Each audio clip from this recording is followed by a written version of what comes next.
இதில் எங்கே பிரச்சனை அப்படின்னா, இந்த மாத்திரைகள் ரத்தத்தில் இருக்கக்கூடிய ஹெச்ஐவி கிருமிகளை அழிச்சிரும். ஆனால் அந்த ஹெச்ஐவி கிருமிகள் போய் ஒரு முறை ஒரு தவறாக உறவு வச்சுக்கிட்டாங்க இல்லாமல் ஹெச்ஐவி நோய் இருக்கவங்களோட. அப்படி இருக்கிறவங்கள தனக்கு நோய் வராமல் எப்படி தடுக்க முடியும்? இந்த இன்ஜெக்ஷன் போட்டுக்கிட்டு அவங்க உறவு வச்சுக்கிட்டாங்கன்னா ஹெச்ஐவி தொற்று இவர்களுக்கு வராது. ஆனால் ஏற்கனவே ஹெச்ஐவி இருக்கிறவர்களை இது குணப்படுத்துமா அப்படின்னா, அதிகமாக இருக்கா இல்லை கண்ட்ரோலபிளாக இருக்கா? கண்டிப்பாக அதிகமாகிட்டு தான் இருக்குது. ஒவ்வொரு வருடமும் அதிகமாகிட்டு இருக்குது. ஏன் அப்படின்னா, போதை மருந்துகள், ஆல்கஹால், அதோட ஒரு பெண்ணையும் கொண்டு வந்துடுறாங்க. அங்கே சொர்க்கரை கொண்டு வந்துடுறாங்க. அதுவும் ஒரு பார்ட்டியில் ஒரு பகுதியாக இப்போ சேர்க்குறாங்க. இதெல்லாம் ஆபத்தான ஒரு. உங்களுக்கு எத்தனை பார்ட்னர் அதிகமாக இருக்கிறாங்களோ அப்போ அத்தனை அளவுக்கு நோய்களும் ஹெச்ஐவியும் வர்றதுக்கான வாய்ப்பு. கோடிக்கணக்கில் பார்த்துக்கிட்டு இருக்காங்க. ஒவ்வொரு நாளும் பல கோடி பேர் ஆபாசங்களை பார்த்துக்கிட்டே இருக்காங்க. கணவர் அவர் நண்பரோட 3 ட்ரிபிள்ஸ் நாங்கள் பண்ணுறோம். என் மனைவி வந்து வீட்டில் வளர்க்குற டாகோட வச்சுக்கிட்டாங்க அப்படின்னு. நிறைய யங்ஸ்டர்ஸ் வந்து ஒரு 25 கல்யாணத்துக்கு முன்னாலேயே ஹெச்ஐவி தொற்றுக்குள்ளோடு வர்றவங்க எண்ணிக்கை கொஞ்சம் அதிகம். ஹலோ ஆல், இன்னைக்கு என் கூட டாக்டர் காமராஜ் இருக்காங்க. வணக்கம் சார். வணக்கம். ஸோ இப்போ வந்து ஒரு மெயினான நியூஸ் என்ன பரவிட்டு இருக்குன்னா, ஹெச்ஐவிக்கு மருந்து வந்து கண்டுபிடிச்சாச்சு, கியூரபிள் மெடிசன் வந்து வந்துருச்சுன்னு சொல்கிறாங்க. ஸோ அது உண்மையா சார்? லெனகபாவிர் என்ற மருந்து வந்து அமெரிக்காவுடைய FDA வந்து அப்ரூவ் பண்ணியிருக்காங்க. இந்த மருந்து வந்து ஹெச்ஐவியை குணப்படுத்தாது, ஹெச்ஐவி தடுக்கும். இப்போது ஹெச்ஐவியை தடுப்புகிறதுக்கு மருந்து இருக்கா? இருக்குது. இந்த மாத்திரைகள் வந்து ஒரு 28 நாள் டெய்லி ஒரு கேப்சூல் எடுக்கணும். முதல் கேப்சூல் வந்து தாம்பத்திய உறவு, தவறான உறவு ஏற்பட்டு 72 மணி நேரத்துக்குள்ளே எடுத்துடணும். இப்போ அப்படி தான் போயிட்டுருக்கு. இதற்கு பதிலாக லெனகபாவிர் வந்து ஒரு இன்ஜெக்ஷன் போட்டுக்கிட்டோன்னா கண்டிப்பாக அது ஹெச்ஐவி தடுக்கிறது அப்படின்னு சொல்லி அப்ரூவ் பண்ணியிருக்காங்க. ஆக்சுவலாக ஆரம்பத்தில் ஹெச்ஐவி வந்த காலகட்டத்தில் 82களில் இதுக்கு மருந்தே இல்லை, எந்த மருந்துமே இல்லை. அவர் வந்தவர்கள் முழுமையாக எய்ட்ஸ் வந்து இறந்து போய்கிட்டு இருந்தாங்க. இப்போ அதை தாண்டி அடுத்த கட்டத்துக்கு வந்துட்டோம். ஹெச்ஐவி நோயை குணப்படுத்த முடியாது, அதை வந்து எய்ட்ஸாக மாறாமல் அதை தொற்று லெவல்லே நிறுத்தி வச்சுருக்கலாம். சர்க்கரை வியாதி மாதிரி வாழ்நாள் ஃபுல்லாக அவங்க வாழலாம், 100 வருஷம் வாழலாம். அப்போ மாத்திரைகள் இருக்குது. இதில் எங்கே பிரச்சனை அப்படின்னா, இந்த மாத்திரைகள் ரத்தத்தில் இருக்கக்கூடிய ஹெச்ஐவி கிருமிகளை அழிச்சிரும் டோட்டலாக. ஆனால் அந்த ஹெச்ஐவி கிருமிகள் போய் மைட்ரோகாண்ட்ரியாவில் ஒளிஞ்சிக்கும். கொஞ்சம் நீங்கள் மருந்தெல்லாம் நிறுத்தி ஒரு 6 மாதம் கழித்து திரும்ப அது வெளியே வந்து நோயை உண்டு பண்ணும். இந்த அளவுக்கு தான் இப்போ இருக்குது. இதில் ஒரு புதிய இன்ஜெக்ஷன் வந்திருக்கு, சிங்கிள், ஒரே ஒரு இன்ஜெக்ஷன் இந்த நோயை வந்து வராமல் தடுக்கும். PEPன்னு சொல்லுவோம், போஸ்ட் எக்ஸ்போஷர் ப்ரொஃபைலாக்சிஸ். ப்ரெப்புன்னு சொல்லுவோம், ப்ரீ எக்ஸ்போஷர் ப்ரொஃபைலாக்சிஸ். இதுக்கு என்ன அர்த்தம்னா, ஒரு முறை ஒரு தவறாக உறவு வச்சுக்கிட்டாங்க இல்லாமல், தடுப்பு முறை இல்லாமல் உறவு வச்சுக்கிட்டாங்க ஹெச்ஐவி நோய் இருக்கவங்களோட அல்லது அந்த ரிஸ்க் இருக்கிறவங்களோட. அப்படி இருக்கிறவங்கள தனக்கு நோய் வராமல் எப்படி தடுக்க முடியும்? இந்த மருந்துகளை 28 நாள் எடுக்கணும் டெய்லி, இந்த கேப்சூல்ஸை. ப்ரெப் அப்படின்னா என்னென்னா, நோய் இருக்கக்கூடிய வாய்ப்புள்ளவர்கள், இப்போது டாக்டர்ஸ் இருக்காங்க, ஒரு ஹெச்ஐவி நோயாளிக்கு டெலிவரி பண்ணணும், இல்லை ஹெச்ஐவி நோயாளிக்கு ஒரு அறுவை சிகிச்சை பண்ணணும். அப்போ இந்த மருத்துவர்கள் வந்து இந்த ப்ரெப் எடுத்துக்கலாம். ப்ரெப் எடுத்துகிட்டு அந்த நோயாளிக்கு அறுவை சிகிச்சை பண்ணலாம். அந்த நோயாளிகள்கிட்டருந்து ஏதாவது காயம்பட்டாலும் இந்த டாக்டர்களுக்கு வராது. இந்த மாதிரி வேறு சிலரும் இதை எடுக்கலாம். சில பேர் இங்கேருந்து தாய்லாண்டெல்லாம் போவாங்க எக்ஸ்கர்ஷனுக்கு, ஸ்டோர் போகிறதுக்கு முன்னாடி இந்த ப்ரெப்பெல்லாம் எடுத்துக்கிட்டே போவாங்க, அங்கே இதுலேருந்து ஹெச்ஐவி வந்துடக்கூடாதுன்னு. அப்படிப்பட்டவர்களுக்கு வந்து இந்த இன்ஜெக்ஷன் வந்து உபயோகம் இருக்கும். இந்த இன்ஜெக்ஷன் போட்டுக்கிட்டு அவங்க உறவு வச்சுக்கிட்டாங்கன்னா ஹெச்ஐவி தொற்று இவர்களுக்கு வராது.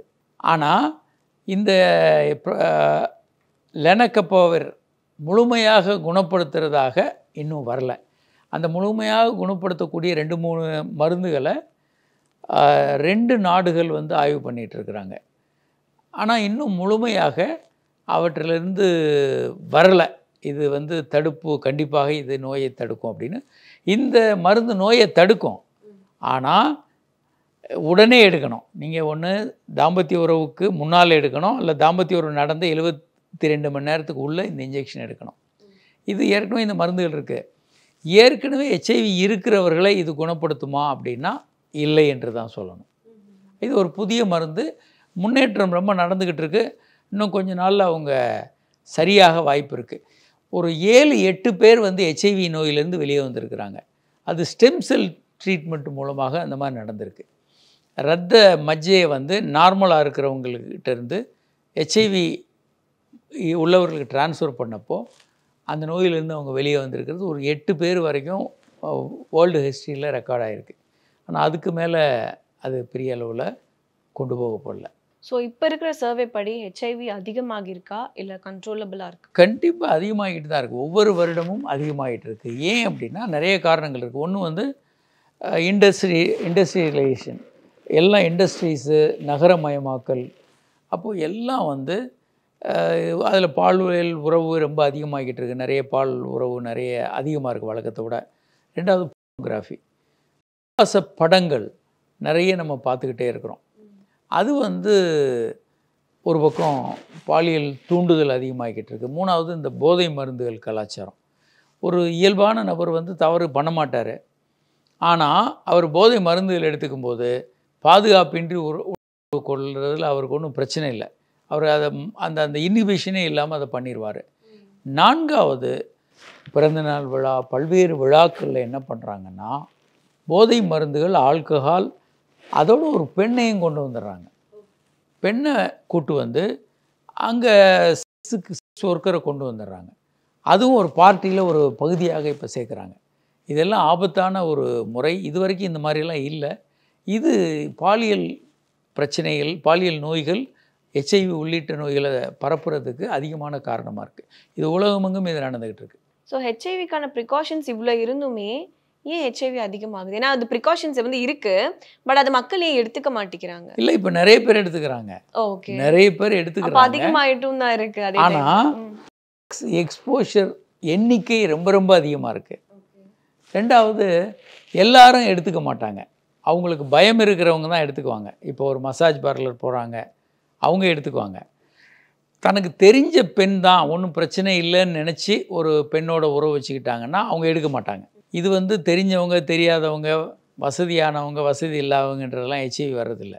நெல்சன் மண்டேலாவோட அவர் சவுத் ஆஃப்ரிக்கன் பிரசிடெண்ட்டாக இருக்கும்போது அவர் மகன் ஹெச்ஐவியால் இறந்து போனார். ஸோ பெரிய பிரசிடெண்ட், ஒரு நாட்டோட பிரசிடெண்ட்டோட மகன் ஹெச்ஐவியில் இறந்து போனார். அதனால் இது அவங்க பொசிஷன், பணபலம் இதெல்லாம் வச்சு வர்றதில்லை. அவங்க எப்படி வாழ்கிறாங்கன்றதை பொறுத்து. அதனால் பல நேரங்களில் இது இதனால் நமக்கு வராது, இது ஒரு சேஃப் தான் அப்படின்னு நம்பி இருப்பாங்க. ஆனால் அவங்களுக்கு ஹெச்ஐவி இருந்திருக்கும். உங்களுக்கு எத்தனை பார்ட்னர் அதிகமாக இருக்கிறாங்களோ அப்போ அத்தனை அளவுக்கு பாலியல் நோய்களும் ஹெச்ஐவியும் வர்றதுக்கான வாய்ப்புகள் அதிகம். அதனால் நம்பர் ஆஃப் பார்ட்னர்ஸை ரொம்ப குறைச்சிக்கணும். குறைந்தபட்சம் ஆணையாவது அணியணும். இந்த மாதிரி ஈடுபடாமல் இருக்கிறது ரொம்ப நல்லது.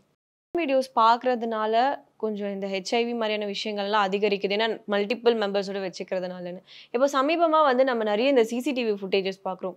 ரோட்டில் போகிற விலங்குகளை கூட விடாமல் அந்த விலங்கு கூட வச்சுக்கிறது. ஸோ வீடியோஸ் பார்க்குறதுனால தான் இந்த மாதிரியுமே வந்து மாறுதல் ஏற்படுதா?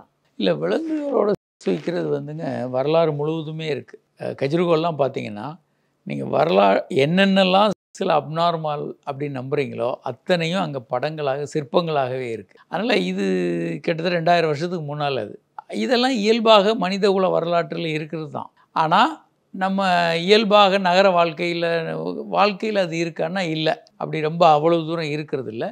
ஆனால் இந்த விஷயங்களை கொஞ்சம் ஆபாச படங்கள் அதிகப்படுத்தியிருக்கு. பாலியல் வன்மங்களையும் பாலியல் பிறழ்வுகளையும் ஆபாச படங்கள் அதிகமாக்குது. பாலியல் பிரச்சனைகள், நோய்களையும் இது படங்கள் அதிகமாக்குது. ஏன்னா அது தூண்டிக்கிட்டே இருக்குது. நிறைய பார்க்குறவர்கள் கோடிக்கணக்கில் பார்த்துக்கிட்டு இருக்காங்க. ஒவ்வொரு நாளும் பல கோடி பேர் ஆபாச படங்களை பார்த்துக்கிட்டே இருக்காங்க. பல பேர் டெய்லி வாடிக்கையாளர்களாகவும் இருக்கிறாங்க. அந்த ஆய்வுகள்லேருந்து நிறைய தகவல் வந்துக்கிட்டு இருக்கு. ஸோ உங்களோட கெரியர்லேயே த ரேரஸ்ட் கேஸ் நான் இது வந்து ஹேண்டில் பண்ணியிருக்கேன்னா அது என்ன கேஸாக இருக்கும்? எங்களுக்கு கொஞ்சம் ஷேர் பண்ண முடியுமா?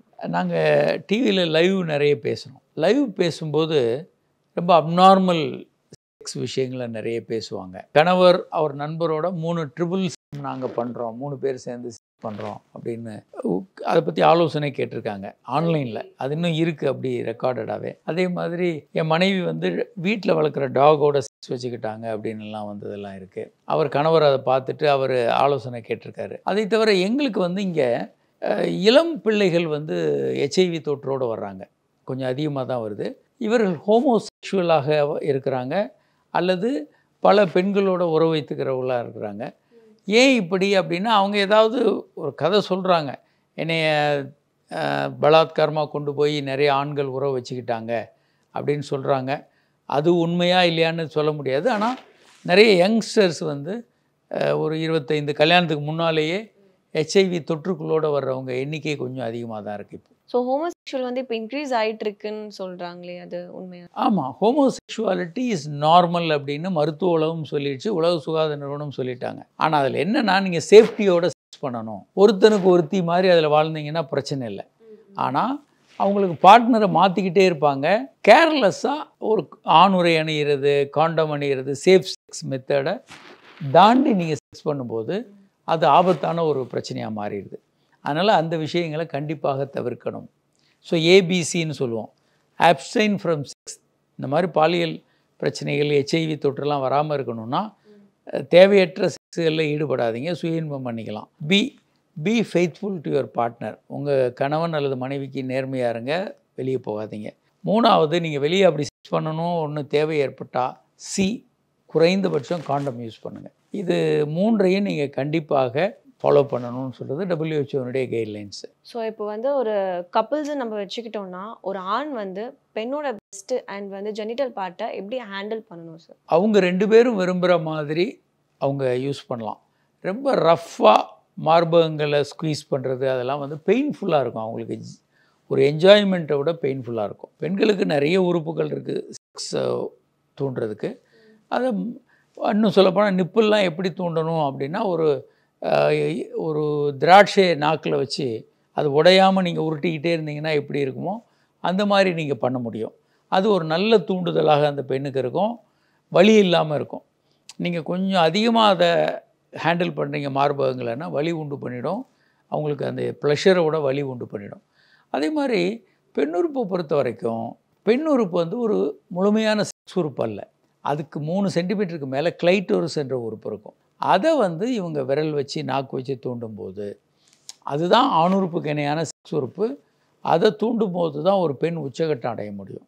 ஆனால் இதை பற்றி ஒரு புரிதல் இல்லாமல் இருக்கிறோம் ஆண்களுக்கும் பெண்களுமே. அப்படி இது புரிந்திருந்தாலும் அதை செய்கிறதில்லை. ஸோ இதனால் பெரும்பாலான பெண்கள் உச்சகட்டம் அடைகிறதில்லை செக்ஸில், அவங்களுக்கு ஒரு திருப்தியே இருக்கிறதில்ல. இதை நம்ம தெரிந்து கொள்ளணும், தெரிந்து கொண்டு செயல்படுத்தணும். அப்போது அந்த பெண்ணுக்கு ஒரு முழுமையான திருப்தி இருக்கும். பாலியல் உறவுகள் நீங்கள் என்ன வேணாலும் பண்ணலாம் கணவன் மனைவியும், ஆனால் அது 2 பேரும் விரும்பி என்ஜாய் பண்ணி பண்ணணும். ஏனல் செக்ஸ் பண்ணலாமா, பண்ணலாம். ஆனால் அதை ரொம்ப ஜென்டிலாக மெதுவாக ஆரம்பிக்கணும். ஒரே நாளில் சக்ஸஸ் பண்ண முடியாது. 10 மடங்கு அதிகமாக லூப்ரிகேஷன் யூஸ் பண்ணணும். ஜென்டிலாக கொஞ்சம் கொஞ்சமாக ட்ரை பண்ணி நீங்கள் ஒரு 10-15 நாள் ட்ரை பண்ண பிறகு சக்ஸஸ்ஃபுல்லாக பண்ண முடியலாம். அதுவும் நீங்கள் 2 பேரும் என்ஜாய் பண்ணிங்கன்னா அதை பண்ணலாம். இல்லைன்னா அந்த மாதிரி விஷயங்களை கண்டிப்பாக தவிர்க்கணும். ஸோ நிறைய விஷயங்கள் வந்து பகிர்ந்துக்கிட்டீங்க. Thank you so much for your time sir. நன்றி.